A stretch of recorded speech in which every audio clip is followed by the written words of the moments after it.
Hello, everyone. It's Lesley Timbol here, Iron Therapist. Welcome to my Mental Iron channel. I'm really sorry I'm starting late today. We did a pre-recording, Dave and I, on Iron Therapy. We just we finished up a little later than we anticipated, and then I got chatting with one of the guests that we had on. But today's topic is going to be about public scrutiny, public ridicule. So whether you are a bodybuilder, you're in the entertainment business, you're basically getting negative feedback when you do posts on social media or people are talking negatively about you. So today we're going to talk about how to deal with that kind of ridicule. Now, if anyone else wants to ask questions, keep in mind we don't have to keep with the topic. It's just something I'm going to start with, but I'm here to answer any kind of questions that you have, and I'm happy to address those. So if you have any questions, just pipe up in the chat, and I'm happy to address those. So public ridicule. So what do you do when, let's say you are in the spotlight, you have a following, and you get all this ridicule about something that you've said or done or posted. So how do you deal with that? Now, keep in mind, you're always, especially if you're in the public eye, not everyone's going to like you. Yes, we all want to be liked, but not everyone's going to like us. Unfortunately, that's just part of the process. Not everyone likes us. Hey, Dave, nice to see you. Are you still, did you give your notice? Were you the one that's going to give your notice? I can't remember. Or was that someone else I was talking with? So I'm just talking about the public ridicule. And so when someone is putting down, let's say even a celebrity, and they're ridiculing them. First of all, because they're in the public eye, like I said, it's being aware that you're not going to make everybody happy. I know it sucks when people are accusing you of things or they take things out of context. Now, you may disagree with me. Now, keep in mind, I do recommend, or I do welcome people who can disagree with me. I just ask that you can do it respectfully. I'm happy to do that. Congratulations, Dave. I'm glad you're going to get out of that toxic environment. So you got 2 weeks left, right? So I'm going to bring up Andrew Tate as an example. So for people who don't know, Andrew Tate has taken a stance on certain things, and he's been banned from social media. So I don't necessarily agree with everything he says. I do agree with some of the things he says, but I don't agree with everything. But just because I might disagree with things what someone says or does not mean I want them banned from social media. I am of the belief that everyone has an opinion and has a right to their opinion. I just think that we don't always have to agree. But I would like to say, can we respectfully disagree with one another and have a conversation about it? So, people like Andrew Tate don't really care what people think, but there are going to be celebrities that do care because they want to be liked, of course, but they don't know how to turn off that negative chatter. Even if, let's say, they have 1,000 comments, and let's say theoretically 999 were positive, but they've got one negative one. So which do you think the celebrity is going to focus on? The 999 positive comments, or that one negative piece? So, tends to be, and you don't have to be a celebrity to fall into this, but we tend to focus on the negative. Why? Because for most people, especially in the public eye, our reputation means something to us. We want to be, you don't always have to agree or like us, but, at least respect our work, whatever that work is. So when someone says something really negative, and it's usually done in a trolling kind of way. So let me explain what I mean by troll if you don't know what I mean by a troll. These are people who will use, that will post, and they'll use names, but not their real name. So you'll never know who they are. They're not brave enough to say, okay, I'm willing to put my name on the line, and this is how I feel about you, or what you said, or what you've done. And it's usually not constructive. It's just very negative. It's just, they don't really care about context. A lot of times what will happen, especially with Andrew Tate, what a lot of the media outlets did is they took short snippets of what he said, But because of the way they portrayed it and they got rid of the other pieces that he said, it didn't put into context. So it was blown up to portray him a certain way. Now, that can be said for not just Andrew Tate, but a lot of people, into saying, are they going to be blown up, or the 999 people who posted positive things, are they going to read this one negative comment and now think negatively of me? Well, chances are probably not. But even if they did, why do you care so much? For people, yes, you want a fan base and you want to have loyal fans. I understand that. But there's always going to be those people who don't like you. And it's not necessarily a reflection of you. It's a reflection of them because they're just unhappy people. A lot of times when people aren't happy with their lives, or when they haven't dealt with kind of their own or inner challenges, rather than doing their own work, which is hard work, it's easier to focus on someone else. So they're actually procrastinating from doing the internal work by putting other people down. Now, let's look at that. If someone has to put someone else down to feel better about themselves, who is that a reflection on? Is it the person they're talking about, or is it the person that's doing it? So it's important to be really cognizant of that. And then if you're worried about, hey, is there any truth to that? Well, look at it, saying, is there any truth to what they're saying? Even though maybe the way they're saying it may not be very positive, I think it's important to be able to say, is there any pieces that I can learn from this and improve upon? And there might not be, but there might be. So I'll give you an example. There are a lot of bodybuilders. And again, this is about celebrities. I'm just going to pick on bodybuilders for now, but it can be any kind of celebrity. Bodybuilders will go to, let's say, the expo, trade shows, and they'll do autograph signings and take pictures with their fans, which is great. But at some point in time, they have to shut it down, or at least they have to take a bathroom break, especially if they're water loading. They need to take a bathroom break.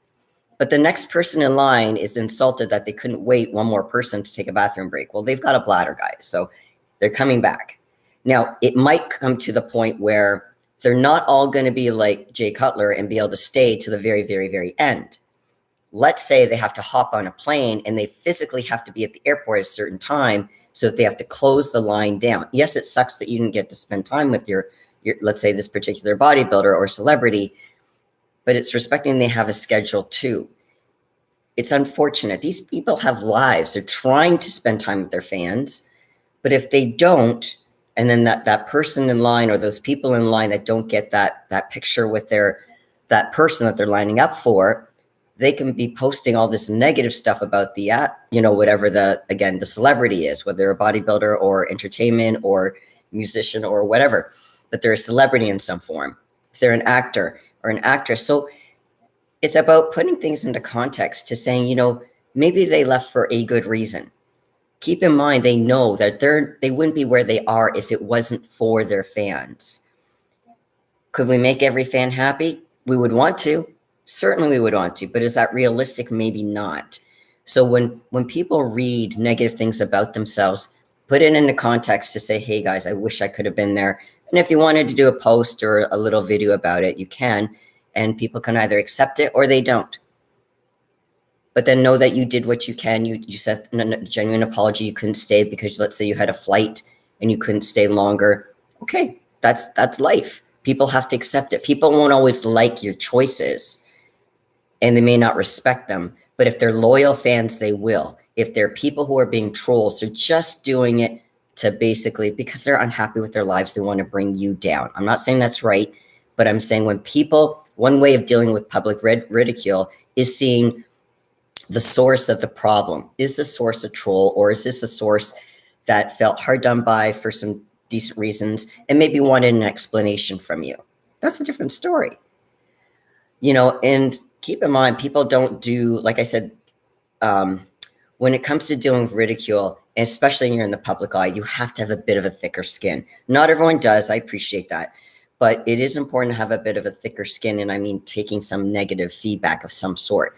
So I didn't feel that especially when we started with Iron Therapy with Dave Palumbo, I didn't feel like, I was like, I'm wondering if I'll get a troll, because if I get a troll, at least one troll, per episode, I know we've made it, and it's kind of like, because the more people you reach, the chances of getting at least one troll is there. So I get my faithful trolls, and it's like, cool. I know I've cut, not that when I say I've made it, not to say I don't want to reach more people. Of course I do, but you kind of got to take it with a bit of a grain of salt and take some humor out of it. Because if you were someone who posts and you have a good following, if you didn't get any trolls, I would, first of all, I'd wonder, is your channel or the material you're putting out really getting out there or not? I have no idea how the algorithm works, guys. I think I've told you guys before, I'm tech challenged, but you know, you're going to get trolls. The idea is, can you separate the trolls from people who are trying to give you constructive feedback? Like I said, if you want to get the constructive feedback, say, okay, is there something I can work on? Whether it's my messaging, the delivery, maybe the forms that I'm using, whatever that might be. So it's important to have that feedback. Another piece I would recommend is think before you respond. A lot of times, especially on social media, people are not so much concerned with, let's say you did make an error for whatever reason. It's that you take accountability for it, or if someone's really trashing you, how you respond. People are watching to your response. People can be very forgiving, because no one's perfect. Everyone can make a mess up, or they make a mistake. As long as you own it. If you own your mistake, people respect that. And I also want you to be aware of human nature. Human nature, and I'm not saying every human is like this, but humans tend to have a tendency to like change. So I'll give you this example. I'll use the Olympia as an example. So remember Phil Heath? So he was I don't know if you remember, he was still is an amazing bodybuilder. He kept winning, and then people started wanting him to lose because he was winning so many times, and they were getting tired of that. People getting bored. They want someone else new. So then when Sean Roden won, everyone's like, yay. And that's another story. But, they were actually celebrating that, Phil wasn't able to bring his best package to date. Now, he's fixed a lot of things, and he's learned from this process. But the fact that we have that human nature to kind of wish someone else to do better, let's look about that as human nature. Like for me, I know realistically, while I would like everyone to bring their best package, males meet females, doesn't have to be open. It could be any category. I want everyone to bring their best to the stage, but things happen. So everyone trains and they try to bring in their best, but they can be off. Now, keep in mind, there's prejudging and there's finals. So sometimes people aren't able to bring the ultimate package at prejudging, but they do at finals. Others can do amazingly well at prejudging, and in between prejudging and finals, they get a little softer. It's still being judged, and you can lose some placings because of that. So you kind of have to get really close, like peaking at 2 points in time, which is really hard to do. So it's a matter of who peaks the best on that day at that time. Now, while I want everyone to bring their best, of course, not everyone can for whatever reason. But let's say, look at classic physique for the guys. Chris Bumstead. Now, it's not just because Chris is Canadian. But do I want him to win? Sure, I do. Now, if someone brings a better package, okay, good for them. I'm still going to celebrate them, whether they're Canadian or American or from somewhere else in the world. I'm just happy. Like, I mean, it's not just, I have, like, obviously I support Canadians, but, let's look at Rami. Like, he looks great. I mean, Hadi, I would love Hadi. I thought Hadi won it a few years ago. But anyway, he brings an amazing package. There's a lot of people, like Hunter's looking great. Like, we've gotten the new guys like Andrew Jacked. So, I mean, there's a bunch of people, and then, Samson, I can't wait to see Samson on stage. There's a bunch of people that are going to be competing that I hope they bring their best. But when fans start kind of, and I'm not saying, when I say fans of the bodybuilding, I'm not saying you can't have your favorite bodybuilder and want him to win. That's fine. But what I want to kind of encourage people is try not that this is going to change anything per se, but it's more from an integrity standpoint, is hope that everyone brings their best package and let literally the best person win. We can't control what ultimately it's in the judge's hands anyway. So don't blame your fellow competitor if they beat you, or another competitor of someone. Let's say you were rooting for Terrence Ruffin and Chris didn't win. Well, anyone who liked Chris Bumstead, don't hate on Terrence. Terrence just was doing his job, is bringing his best to the stage. If his best is better than Chris's, okay. It's just trying to celebrate who wins. You can have your favorites. You can cheer certain people on. You have your favorites. Nothing wrong with that. But to wish another bodybuilder ill will, I think is going overboard. Have passion, of course. But again, these guys have all worked their asses off, and it's about being supportive of the bodybuilding community in general. But like I said, you can have your favorites. Let me just go to the chat. Dave, okay, counting down the days. Yeah. So is it now 13 days, Dave? And, I wasn't sure when we last spoke, Dave, I wasn't sure if they were going to say, okay, they were going to turf you right then and there. They weren't going to give you the 2 weeks, or if they were going to make you do the 2 weeks. And I was kind of thinking maybe they would make you do the 2 weeks because they're kind of not going to be, they need you. They need you as far as a body and doing your work. And I don't know if they're thinking about training somebody or having you train the new person, though. Well, they're probably scouting out for the new person, or you train them whenever that new person's hired. I'm just kind of curious about that. But Dave, I'm really proud of you for making that move. I know that was a scary move for you, but like as we were talking about before, it's a very toxic work environment, and I'm glad you're getting out of that place. So forgive me, guys, if I'm eating, but I got to get my meal in. So I'm sorry I'm talking with my mouth full. I don't normally do this, but I'm trying to do this interaction too. So in 9 weeks tomorrow, I step on the amateur Olympia stage. So of course, food is really important.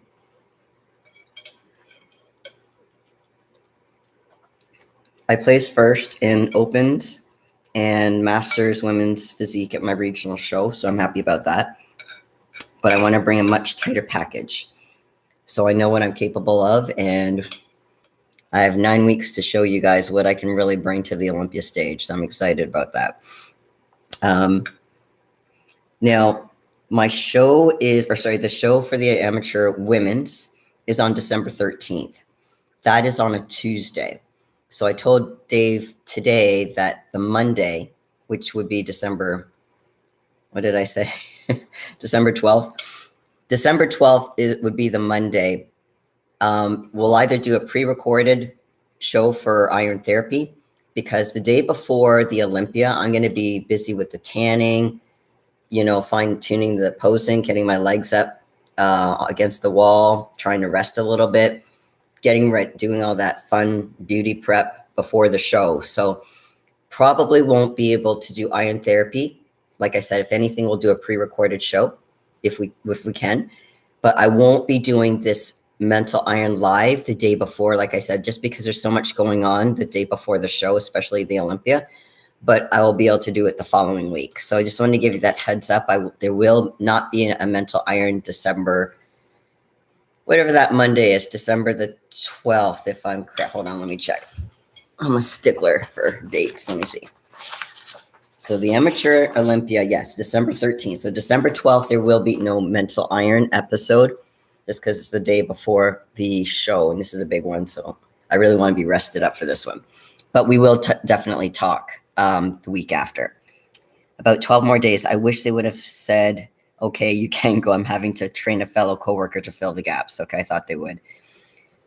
As far as the topic, I think it depends on if someone is a fan of sport or just a fan of the athlete as far as how they tend to behave. That's a good point. That's a good point, Dave. Now, do you know or have you seen a particular, whether it be an athlete or a celebrity, and how they responded when they got some type of negative feedback?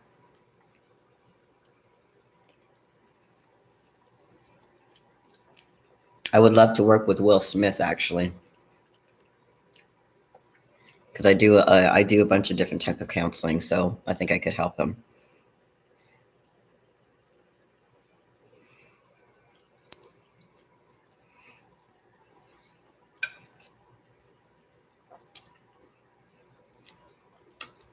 So guys, as I'm eating, if you have any kind of comments or questions, please put them in the chat.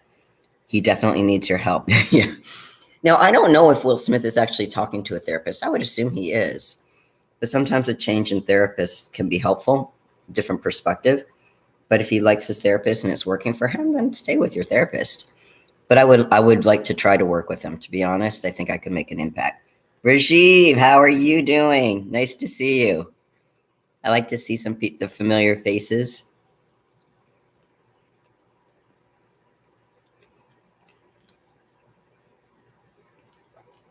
So for people who are just joining, I'm just trying to get my meal in. So I'm sorry, I'm talking with my mouth full sometimes, but I'm just trying to I want to be able to eat. I have to get this down. Yeah, it's nice to see you, Rajiv. Now remember, regarding this topic about celebrities and how you deal with kind of like the negative feedback from people, if there's other topics you guys want to talk about today, we can talk about it. Again, this is just an open question and answer period because I want to be able to address kind of, whether it's about this topic or another topic. And if you have suggestions for iron therapy that Dave and I can cover, put them in the chat, or if you're watching this after the fact, put it in the comments below, and I can bring the topic to Dave of something that we can talk about in the future.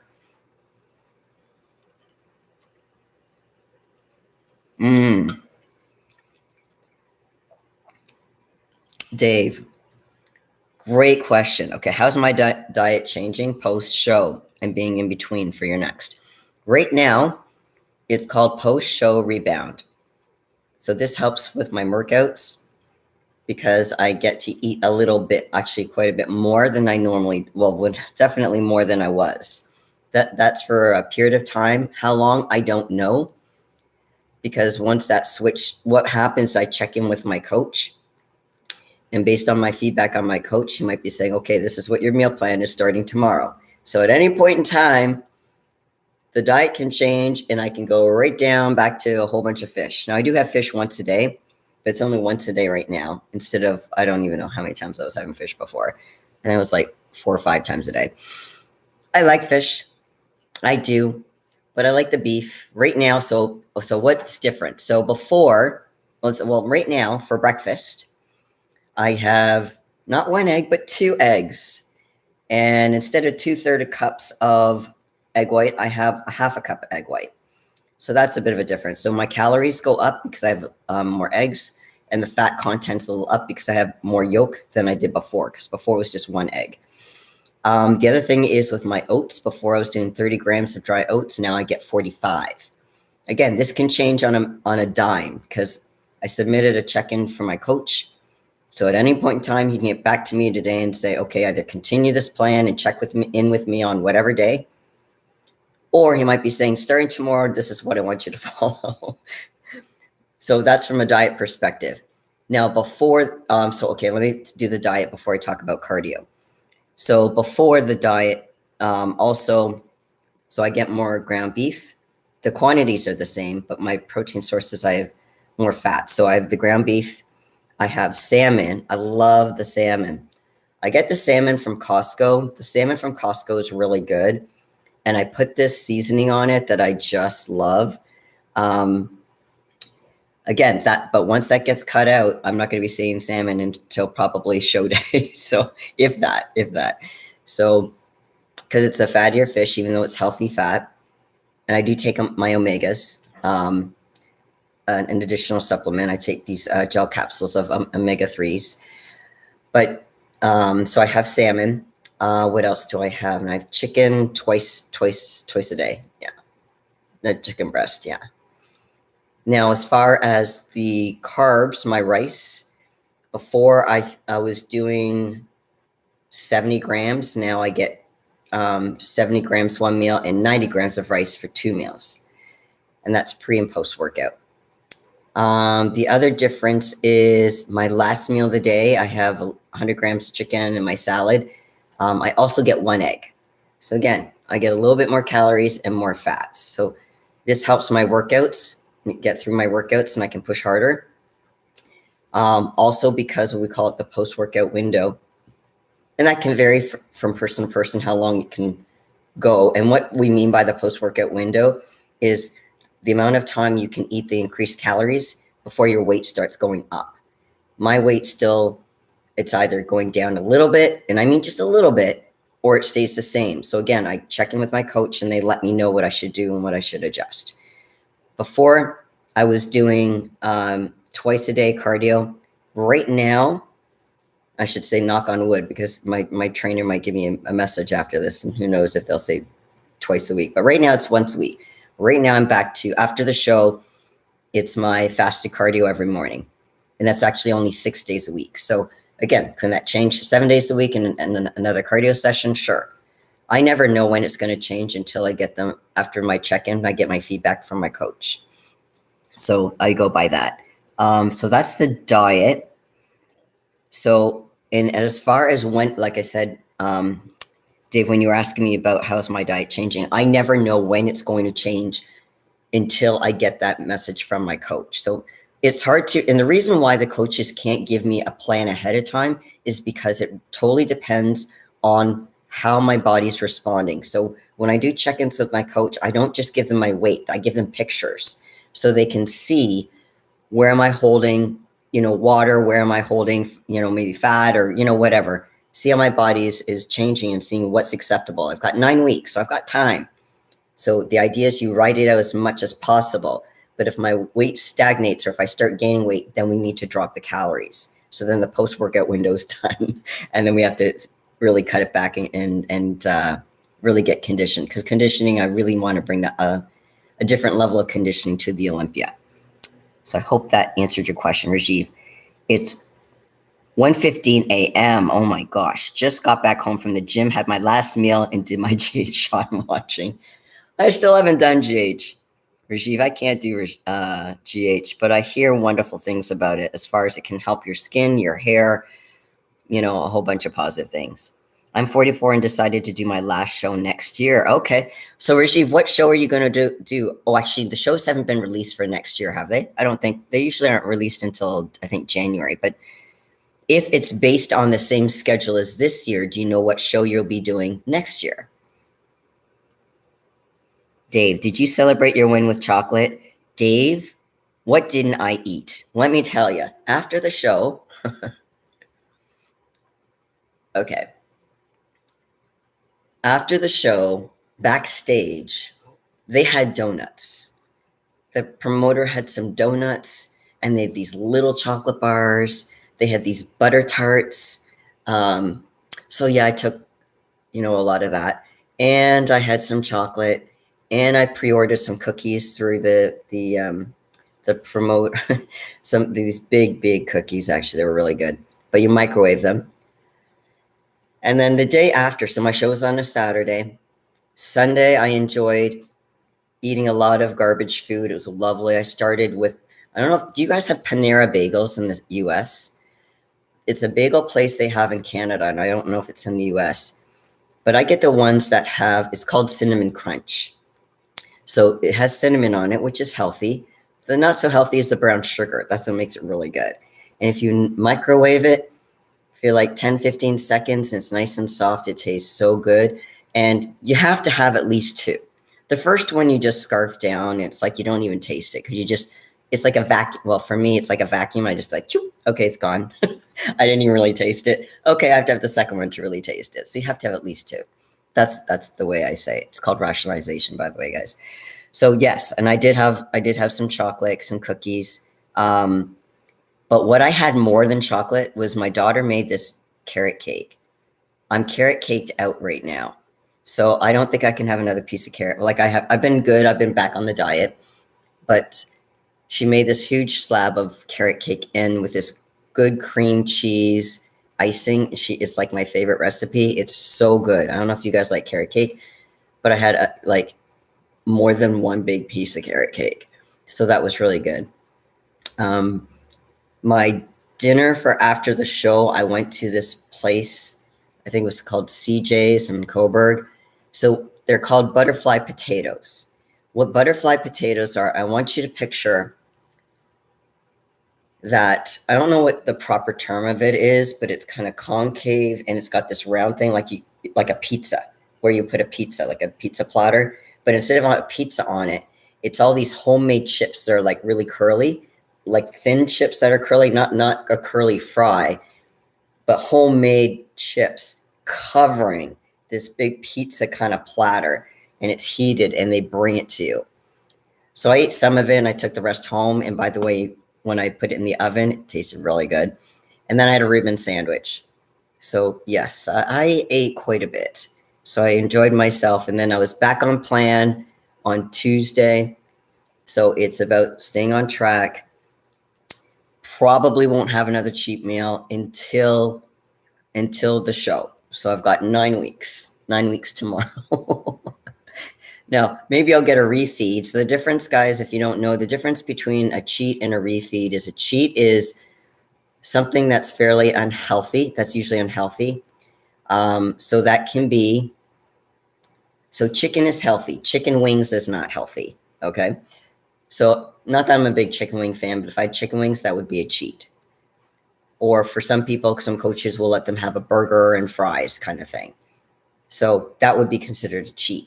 A refeed is literally some more carbs. So for me, a refeed would be instead of 30 grams of oats, it might be 45. Instead of 70 grams of cooked rice, it might be 90 or potentially 100. That's the difference between the refeed is just a little bit more carbs of what you would normally eat. So for me, my body responds better to refeeds than cheats, although I like cheats, but my body tends to get inflamed too easily. So that's good to know. Ancient One, welcome. And thank you, Ancient One. Thank you. 9 weeks. Tomorrow I hit the Olympia stage. So let's see how that goes. Okay, local show in India. Maybe one state and the national show. Okay, Rajiv. Rajiv, do you have a coach to help you for your, well, I mean, it's still early, but do you have a coach to help you with your off-season training right now? Dave, haha, good, you deserved it. Thank you. Yeah, it was really nice not having to eat something healthy. So I didn't have to order a salad, which was great. I didn't want fish. I didn't want chicken. What did I end? Oh, I had ravioli. I also had ravioli. So, and I didn't have to measure anything. It was so nice for a few days to do that. But now I'm back on track, back to training, back to just the fasted cardio for now. But like I said, that can change at any moment in time. It depends on my coach. So I will listen to my coach, basically. Just do what he says. And then, because normally the Olympia, I think it's normally in October, but the way things laid out, it's in December. And for those people, whether you get the live stream or if you actually go to the show, it's in Vegas. It's at the venue is Planet Hollywood, and that's also the host hotel. So my understanding, I haven't seen the Zappos Theater, but that's where the show will be. It's going to be fantastic. Apparently, the production's going to be amazing, just amazing. Now, if you're not going to Vegas or you can't get good seats, I'm not sure if there's good seats available at this point, especially for the pros. For the amateurs, there probably would be, but I'm not sure about the pros. Again, you can always do the live stream. Now, I will say this. Being in person is different than the live stream. But at this point, I don't know if you'll be able to get a good seat in the pros to be able to see them really close up. You'll end up seeing the big screens anyway, which is kind of like the live stream. But in person, I've seen it because I was at the Olympia last year. It is different in person. So if you can do it in person, that's cool. And obviously there's the expo too. So if you can make it, great. And if not, buy the live stream. This is going to be a really good Olympia, not just for the open bodybuilders. Now, I personally, even though I'm in women's physique and I love this category, I love watching the women's fitness. I love watching the routines. I think the routines are fantastic. So I look forward to seeing Missy Truscott. She's amazing. Like there's so many good, Whitney, there's so many really solid girls out there. that do a phenomenal job. They have to look good, and plus they have to have the energy. And how they have the energy, I don't know. But they have the energy to put on a fantastic routine. I get tired watching them. I can't imagine how they practice this and on a hard surface. Because keep in mind, when they're doing those jumps, they're doing it on a hard stage. They're not doing it on a stage that gives, that has that cushion. So that's got to be hard on the joints. So I can't imagine the injuries that can happen. But these girls are amazing, just amazing. I love watching them. Rajiv, it's always been Dave Palumbo. This year I have a guy in my hometown who I'm trying out. Okay, all right. Yeah, that's cool. You did tell me Dave Palumbo did help you, Rajiv. Actually, I forgot about that. That's true. You did. Mm-hmm.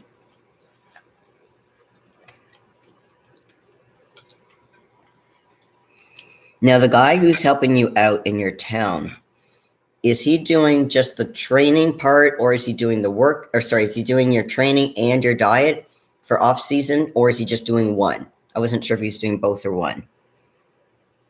We need show pics on your IG. You're right, Dave. You know what? On my story, I did post pictures, and these pictures were based on some pictures that other people showed me. So, because here's the thing, and this has not happened in a previous show before. A lot of times when you go to these shows and you have someone in the audience and they're taking pictures, they'll say no professional photographers. Like they don't, because they have someone taking professional pictures, stage pictures if you pay for them. They don't want people in the audience with a camera that will take pictures. Now, if you want to take your phone, which isn't the same as a professional, obviously camera, but it can still take good pictures, they don't mind that. But for some reason, and I don't know if this is across the board, but at the show that I did, you couldn't even take pictures with your cell phone. No phones were allowed. So anyone in the audience, and they even said they would be asked to leave and you could be disqualified as an athlete if they're associated with you. So basically any pictures I had were literally by people who snuck in the pictures. And again, they were on my Instagram story. I don't know if they still are, but that's the only way I have them too, because they send it to me through Instagram on my story. So check out my Instagram to see on the story. So I'm just going to plug in my thing. I just got a warning that my battery's running out. Check my story out if it's still there to find out pictures from the show. Otherwise, I have to wait for I did pay for the professional stage photographers, but they take sometimes a few weeks before I can get those pictures. So once I have them, I will post them on my Facebook and my Instagram. So they will go up once I get them. But I will tell you right now, my conditioning will be much better even though I won, I was more conditioned than the other lady. And by the way, the other lady and I got along really well. She actually won bodybuilding because she was more of a bodybuilder than she was women's physique. Very nice. One of the things I really like, and Rajiv, tell me if you went through this before, and anyone who's watched this, who's competed, let me know of your experience. One of the things I really like about competing is the friendships I make, the people I meet backstage, males, females, it doesn't matter. Just talking to people about their stories, what they struggled with, some of them, whether it was they got in a car accident, they had an injury, they just broke up with somebody, or they broke, it's some kind of stuff happens where the prep did not go smoothly and they still made it to the show. And I'm lucky. My experiences backstage have been very positive, and in the respect of everyone's been very positive. Now, this doesn't mean everyone's talkative backstage. A lot of us are really tired, and what we'll do is we'll put our feet up against a wall to help drain the water from our legs. Males and females, that's something we do. And sometimes we talk, and sometimes we just kind of tune out or listen to music or catch up on social media posts or whatever. But sometimes we need just to be quiet. So it's usually after prejudging that people get more talkative.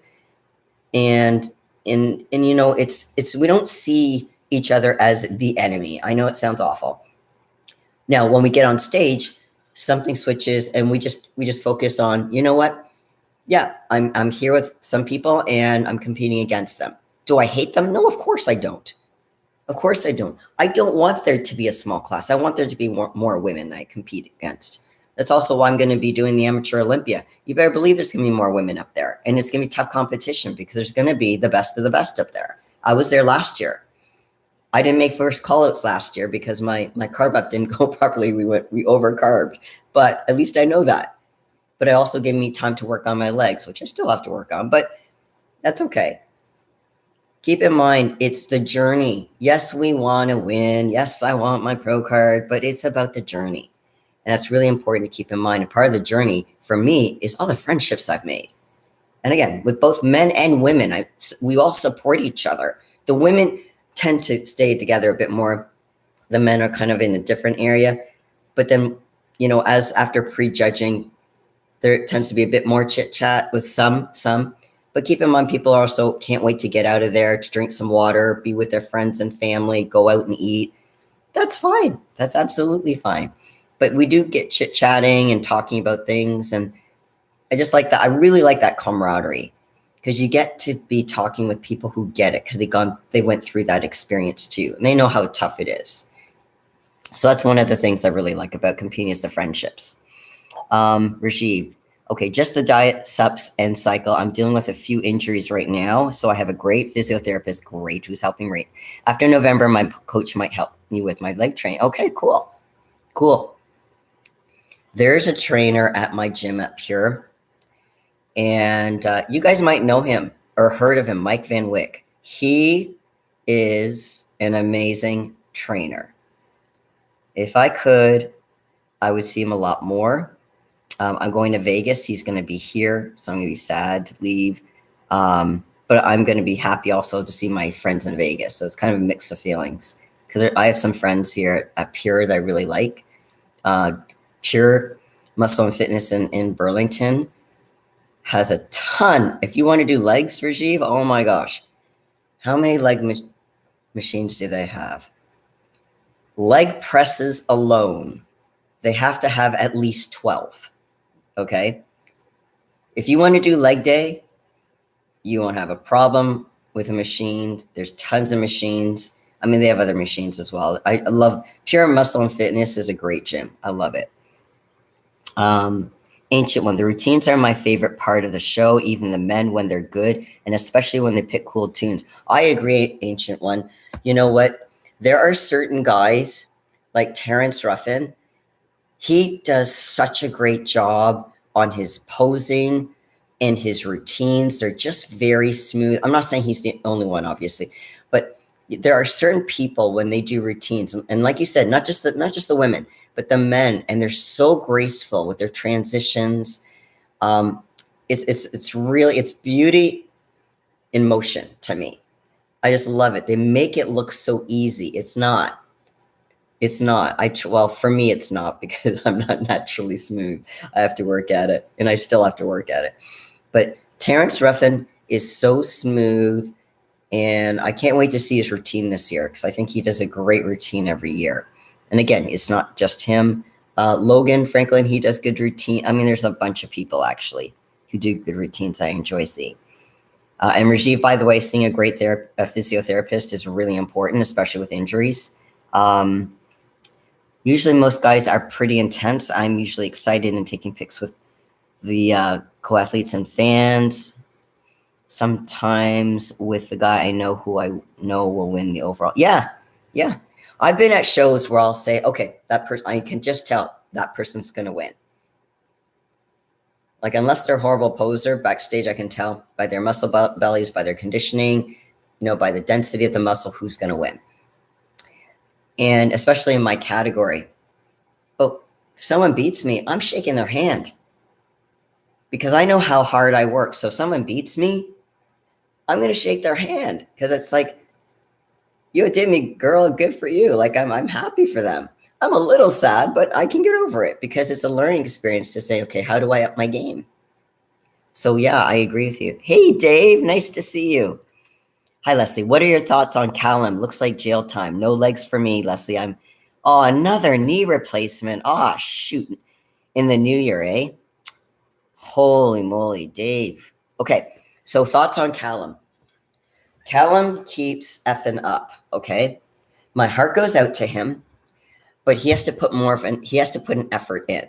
Him saying that he's going to therapy, and now I don't know how long he was in there, but clearly I would have expected him to stay longer.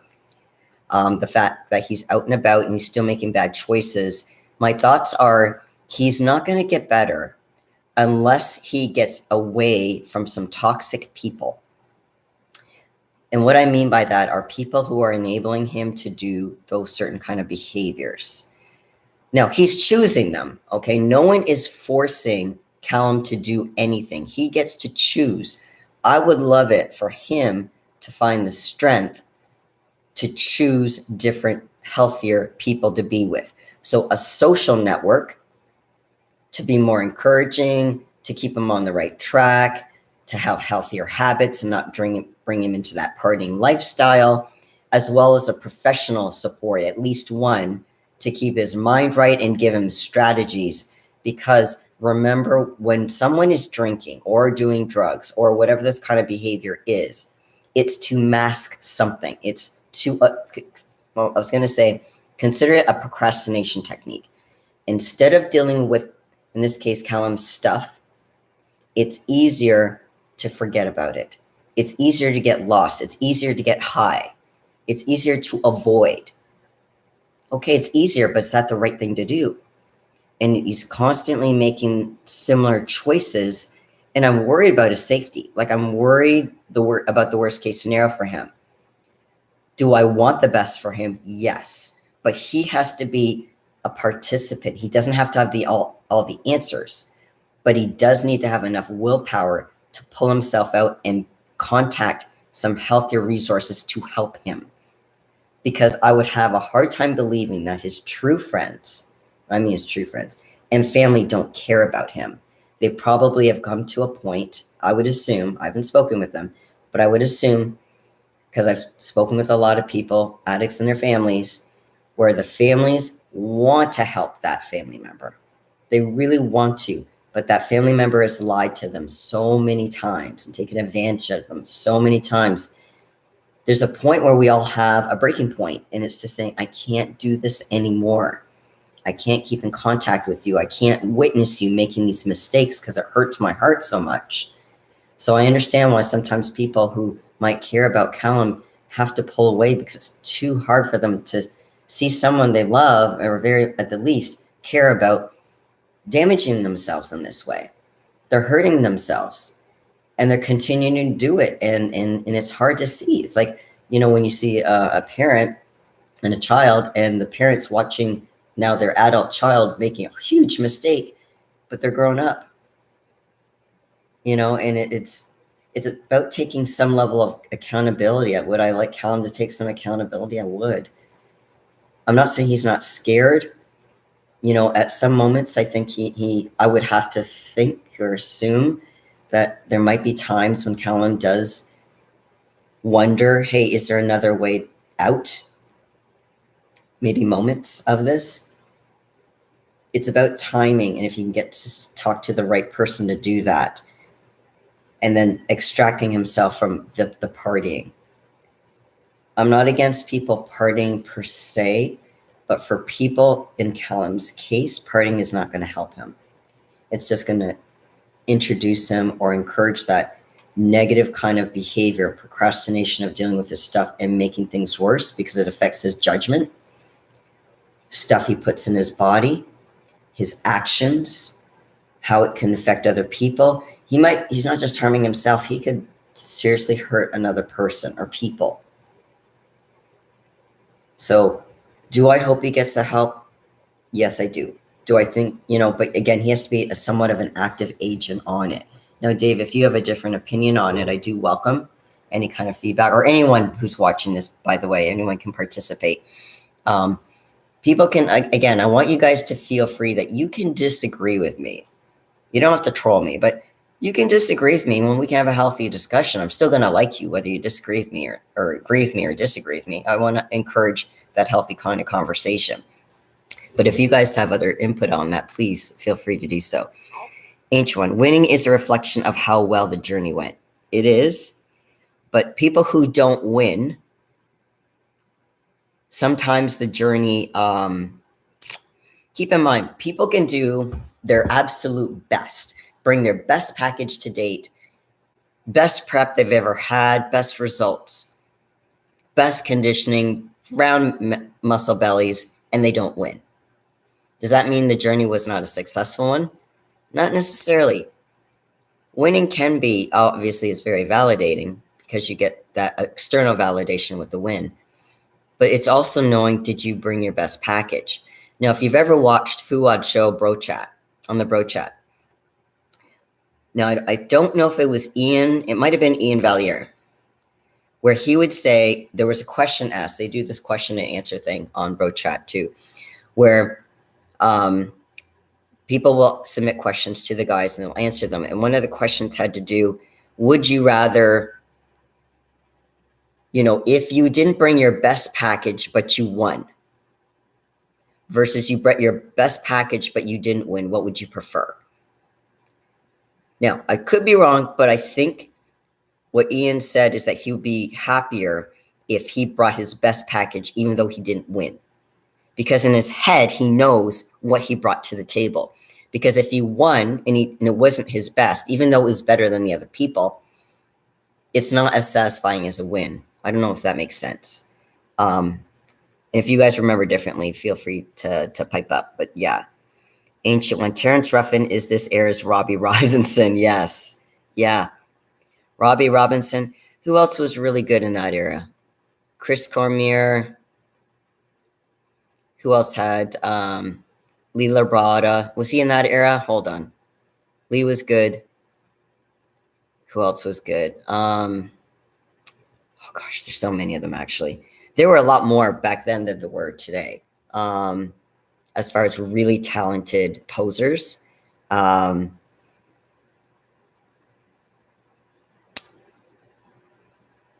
Flex was.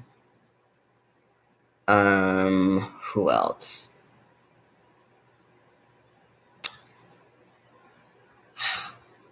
Darn, I can't remember. Kevin Levrone, was he a good? I think he was. I'm pretty sure he was. Know who was entertaining? Kai Green. I remember Kai Green did this entertaining, was it Dirty Diana? I think it might have been was it Dirty Diana? I want to say it was Dirty Diana. He did this, he did many great routines, but I've always found Kai a great entertainer when it came to doing the posing. I just loved watching that. Rajiv, okay, good luck in your prep. See you soon, iron therapy. Yes, Rajiv, please go to sleep. Get rest. You need that as a bodybuilder. Thank you for dropping by, Rajiv. I do appreciate it. So thank you. And yes, you will see me on iron therapy again.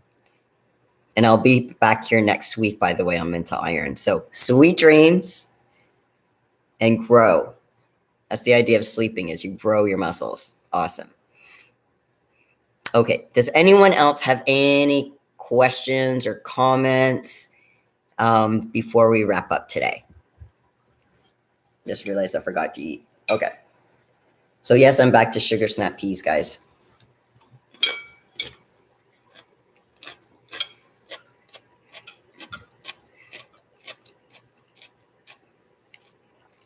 Dave, thank you, Lesley. Tough love is the only option with addiction. Did you see DJ's podcast with Dorian Yates? Milos was really pissing him off. It was hilarious. Barry DeMay was also good. Oh, yeah, Barry. Right. Now, the DJ and Dorian Yates, I just started watching it, and then I had to go train, so I haven't finished watching it, but I am going to watch it later on today. So I am going to watch it, because what I did see is that I think Milos was trying to talk about training, and I think he was trying to get out training longer, and Dorian was trying to say, well, why train longer if you can get the same results in a shorter amount of time? And I think they were talking about cardio. So this is where I left off. So I don't know if that's changed, but I saw their interactions, and then I saw Dennis James getting a little uncomfortable. He's like, how do I get in between these two powerhouses? Because Milos. I love watching Milos because he's so passionate about what he believes in. and about bodybuilding. So, it's funny to see. And obviously Dorian has his style and he's learned a lot of things. He's learned, to downsize. He wants to be healthier. He does things from a more scientific standpoint and trying to be more careful about a mind-body connection, which I think is really important. Sorry, I like that. So I will watch the rest of it later. But I think that I like watching. I see so many podcasts. Dave, I watch a lot of podcasts. It's hard for me to keep up with them all, actually. But I do love watching them. They're very entertaining. Did you have any specific thoughts on that? If you saw the whole thing, does it get better as far as the interactions between them? As far as fun conflict, I call it. They're not angry, but fun conflict. Dave, I was just watching it before you went live. It's great. Okay, cool.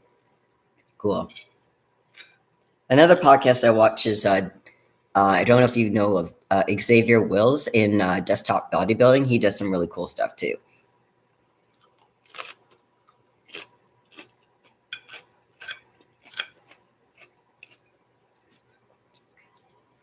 Fuad's podcast, obviously. Dave's podcast, obviously. Dave Palumbo's. Iron Rage, all that stuff with anytime him and Chris do the wrap-ups after the shows, those are fun too. Jimmy the Bull, when he flips out, that's always entertaining. I think he needs a blood pressure cuff on him. Think Big Bodybuilding. They have some good channels there too. So, I mean, there's no shortage of bodybuilding channels out there for sure. Mike Van Wyck, who trains in my gym, who's an amazing, amazing trainer. He has his own podcast channel that, really helps with technique. And if you guys haven't signed up for any of those, I would highly recommend you check it out. Now, if you guys have any other bodybuilding podcasts, not that I have time to watch them, but put them in the chat. I'd be interested. Now, obviously, there's also muscular development. I see that. If you guys know Giles Thomas, he is awesome when he talks to the athletes one-on-one when he interviews them. He's like the Energizer Bunny. If you know Giles Thomas or if you've ever watched him, he's got so much energy. I wish I could just kind of put it in a jar for later and then I could open it up and use it because he's great. He's so enthusiastic. He loves bodybuilding. I love watching him. He's so cool and he's so excited and he's so invested in every athlete. Like I said, it's great to see people who love bodybuilding, even if they're no longer bodybuilding, but they love talking about it and they like rooting for all these athletes. I just love watching it. That energy is just amazing. Okay, so Dave, what are your thoughts on female bodybuilding not getting the same footage and exposure as the men's pros regs? Okay, so here's the thing. We lost women's bodybuilding. The fact that Jake Wood brought it back and Wings of Strength is amazing. I think in time it will get bigger. Now, especially with Andrea Shaw, I think she's a great ambassador, and I love the fact that she won. I feel that she does have an amazing physique, but I don't think it's ever going to be the same as the men's. Why? Because keep in mind, the majority of the audience for bodybuilding shows are males. And it's usually males who want to see, if we're talking about muscle, that's a male thing to see, okay, that's how far a female can go. How far can a male go? And that's usually where the audience is. So the purse, meaning the reward, the prize money that promoters give is based on ticket sales on a particular category. The men's open will always, I think, have the largest purse, meaning have the largest reward for the bodybuilders versus any other category. Not to say that the other categories can't make more money, males and females. I do think that has to be definitely upped for sure. But the women won't be doing as well, unfortunately.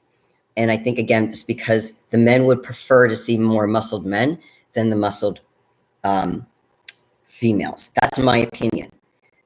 In general, I'm not saying there aren't those section of men that really enjoy the women's bodybuilding or some other category. But yeah, I don't think it's from a financial standpoint. It's like if I said to you, why isn't bodybuilding considered a sport in the Olympics. Well, how many people are going to watch it? I'll watch it. A lot of us would watch it. But when it comes to, the pay-per-views or people who are interested in that particular activity, you're not going to get the audience for whatever reason from bodybuilding than you would, let's say, UFC fighters. What I learned actually is cheerleaders. This is a totally different avenue. What I found out the other day is cheerleaders. There was a stadium, and was it North Carolina? Oh shoot, where was it? I didn't realize how serious, how ballistic the fans can be for the competitive cheerleaders of the world. Had no idea. I found that out, and there's a stadium that they built for these cheerleaders and their fans, and it's like 40,000 people. 40,000. Okay. And what the fans would be like, and these little girls crying, and it's just, wow. And then their parents are stalked. It's like, wow. So it comes down to what is going to get people's attention, because it comes down to money. Where do promoters make the most money? Open bodybuilding. Now, I think there's the interest of also people thinking, well, I can't be a 300-pound bodybuilder. Not that you have to be 300 pounds, because if you have the shape and symmetry, conditioning, deep cuts and everything, you don't have to be as big as Rami if you have all the others and with the aesthetics. I don't know how long Rami is going to be competing for, but if you get someone like Quinton Araya, amazing shape, he needs some more years for that muscle maturity and density. He's got a better shape than Rami, hands down, better shape.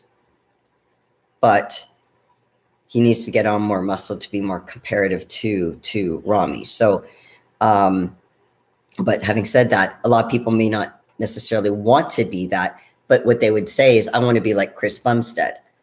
They want to be like classic physique. That might be a more attainable physique. Now, first of all, if anyone's ever seen Chris Bumstead,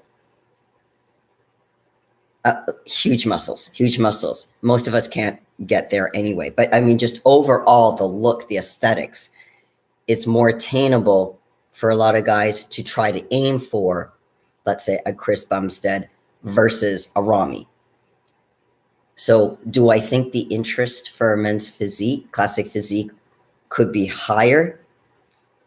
It depends. It depends on where you are in the world. Depends on the show. But I think open bodybuilding, because people want to see the freaks, including myself. I mean, I like every category. I'll tell you right now, I like every category. I think every category brings something to the table. But as far as answering your question, as far as the female body not getting the same footage and exposure, it's not getting the same exposure because they don't have the audience. But Jake Wood is doing what he can to bring some more attention to it. So thank goodness for Jake Wood is what I can say.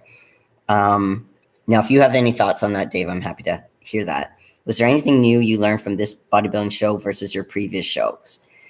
Anything new? Well, the one thing that was new is I didn't anticipate that you were not allowed to take pictures, even from your phone, from the audience.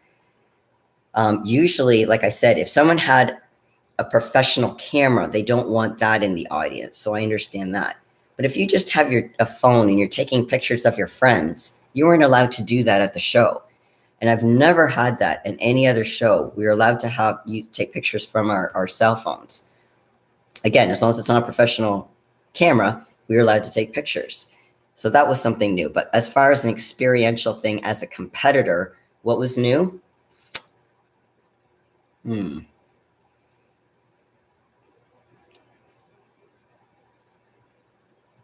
don't know if I necessarily learned anything new. Except, okay, well, I'll say this. So when I do, sorry, I just gotta eat.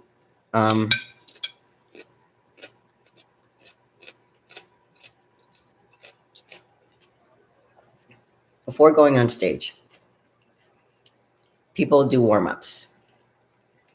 And I mean pump work. I'm not talking about doing workouts. I'm saying like they'll do, let's say they'll get bands or they'll do weights, and they're just pumping up their muscles so that they can be fuller when you go on stage. Okay, makes sense. For me, I can do that, but I also do some mental work. I put myself through this process of a mental pre-stage routine that I do in my head, and I rehearse it before the show. So when the show comes, I do it, then I get on stage and I'm good to go. That's the plan. Sounds like a good plan, hey? Okay, what happened? Go backstage, the promoter's there, and we get chatting. And then I talk about being on iron therapy. I talk about how I want to reach bodybuilders, that I'm going to be competing in Vegas at the Olympia. I'm just chit-chatting. Like, I'm relaxed. I'm enthusiastic because I'm expressing my passion, which is helping bodybuilders. And before you know it, they call me up to go up on stage, and there goes my pre-show routine. But I was calm. I wasn't freaking out. I'm like, I was just having a good time. That made me so relaxed. Now, you know, it was funny because I've done shows before. I think that's what really helped. But I didn't, because I was just so in the moment of being with the promoter and really talking to him and about being passionate about talking to other athletes and trying to help bodybuilders, such as dealing with anxiety, whether it's, you know, pre-show jitters or post-show blues, or, you know, they didn't place as well as they wanted to, and how that affected them. People who come off a show and they're not the same weight as they were, and mentally that's a little bit of a mind fuck with you sometimes for people, because they want to get back to that pre-show weight, but they're in their off season. So I was talking about this, and all of a sudden they call my name to go up on stage. But because I was so rehearsed with my practicing and my posing, and I've done this competing thing before, it was no big deal. That was the least nervous I've ever been in my life, because I had that experience. So I think that's what I learned. Now, will I be doing that at the Olympia? Probably not. Probably not. I'll have that mental game plan, and I will be putting that into place. But yeah, I guess that's the deal. How did your second show go, Lesley? I've not been on here long. Okay. Second show. Do you mean second show? Okay. First show, do you mean Iron Therapy and Mental Iron is the second show, or do you mean my show competing? Because the competing show is the one I did on October 1st. That's the first one. The second show I'm going to compete in is not until December 13th, which is 9 weeks tomorrow, and that's the Amateur Olympia. So I haven't done the second show yet. And let's hope I can get my pro card. So let's see. We'll see what happens. I just bring my best to the table. What was it, Tony? What's his last name? Who did he do? No, he didn't do Insanity. I've done so many workout programs. Or was it P90X? Maybe it was P90X. I think it was P90X. Did anyone do the P90X program? What's Tony's last name? Anyway, his slogan was, do your best, forget the rest. So that's kind of what I do. I just kind of do my best, and whatever happens, happens. All right, guys. Well, I think that's it for today. So I appreciate anyone who's joined me. Thank you for joining me today. And for people who are watching this after the fact, like I said, if you have any questions, comments, put them in the comments below. If you have any suggestions for future topics, again, please put them below. That would be great. I will be returning next week. Sorry we started later today. We ended up doing our show for Iron Therapy. We did a taped version of it, and we went a little bit later, so I ended up starting this later. But I'm going to try to start on time. Again, I always come on Mental Iron as soon as I'm done Iron Therapy. So if I'm not here and it's like 2:35 p.m. Eastern Standard Time, it means I'm still doing Iron Therapy with Dave. And if it's not live, then we might be doing a pre-record. Because I was saying to Dave that December 13th, the Amateur Olympia is on a Tuesday. So the day before was the Monday, which is when I do Iron Therapy and Mental Iron. I won't be doing Mental Iron for sure that day, because I'll be probably getting like first, second spray tan, and I want my head to be in the Olympia show. But then we'll talk about it later. So that will likely be the only show I miss for Mental Iron. But like I said, I'll be back the following week. But I'll be here every week up until then. So we'll see. So you'll see my nice little, carrot cake infested, cookie infested cheeks sink down over the period of time. And I'll be eating a lot more fish. So anyway, guys, thank you for joining me. Thank you, Dave. And thank you for all the likes. Anyone who's watching this, please share, like, subscribe, all that fun stuff, ring the bell. So I want to get the word out to people. Again, if you have any other topics, please let me know. And until next time, guys, remember to keep your mental game on. Have a great day, everyone. Bye for now.